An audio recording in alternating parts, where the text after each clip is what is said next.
'Twas the night before Christmas, and all through the house, the kids were hoping a bike or dollhouse. I stared at the tree with no gifts under there, so I sat and wondered, did my mom really care? I knew she worked for long hours for goodness sake. She'd wrap the gift and put them out late. My patience was short. It was my curiosity. What did I get? I just wanted to see. My mom would buy gifts and store them away, in her closet, under the bed, or on layaway. We'd all pen our list with the best one on top, hoping she would get it for us when she shopped. A chemistry set was on the top of mine. As I snuck in her closet, hoping I'd find, the gifts were all stuffed on the tippy-top shelf, and up it I climbed like Santa's little elf. Was I too heavy or the shelf too weak? I soon found out quickly as I took a little peek. The shelf strained with a creak and a clatter, and down I tumbled to the floor with a splatter. I fell with a bump and a thump in the night. As I opened my eyes, I saw a terrible sight. There was my mom, looking like the Mad Hatter. She already knew what was the matter. I jumped up and ran while she wailed my backside. I ran for the door, looking for a place to hide.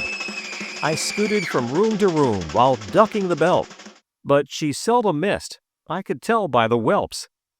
I finally decided to take my chances outside, but to my surprise, she said, "That's where you'll abide." I sat on the steps, shivering a bit, knowing if I went in, the more I'd get hit.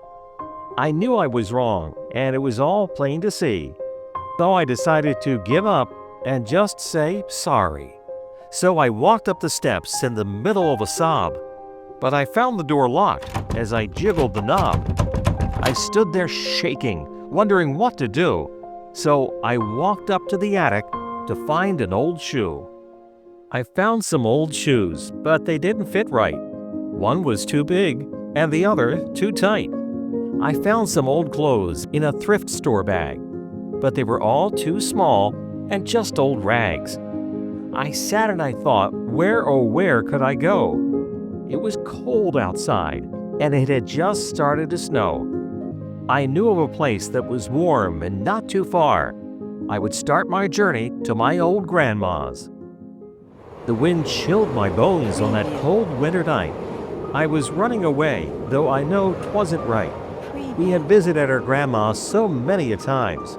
I knew where she lived, down 5th, then Vine.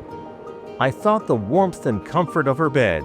I knew she'd be there. I had thought in my head. I knocked on the door, and a surprise she did see. She swept me up and gave me some tea. After eating some dinner and watching TV in bed, I knew my grandma would ask why I fled.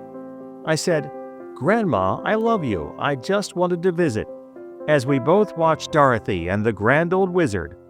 She kissed me and hugged me and said it was okay, but told me tomorrow I'd be on my way. The long walk home seemed like it would never end, for I knew what was waiting just around the bend. I was placed in a chair on the table up high so my mother could look me straight in the eye. She asked me on who did I think I could depend. She scolded me up and down from beginning to end. When the lecture was over, I thought I'd be spanked, but she told me she loved me, though my behavior stank.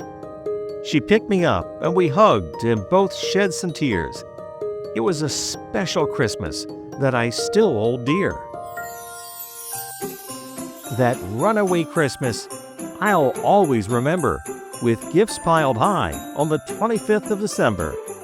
I remember the turkey, the dressing, the pie. When I saw my gift, I just had to cry. I hugged my mom tight and wouldn't let go. She squeezed me so tight as it started to snow. I felt so loved and special that night. I knew I'd never again take flight. That Christmas, long past, has always stayed with me. I treasured the love and the gifts under the tree. I tell that story to my children sometimes, especially when they fight, yell, and whine. The chemistry set is long gone and the experiments tossed, but the love of my mother is seldom lost. She looking down on me from the heavens above. Thank you, Mom, for everything. You will always be loved.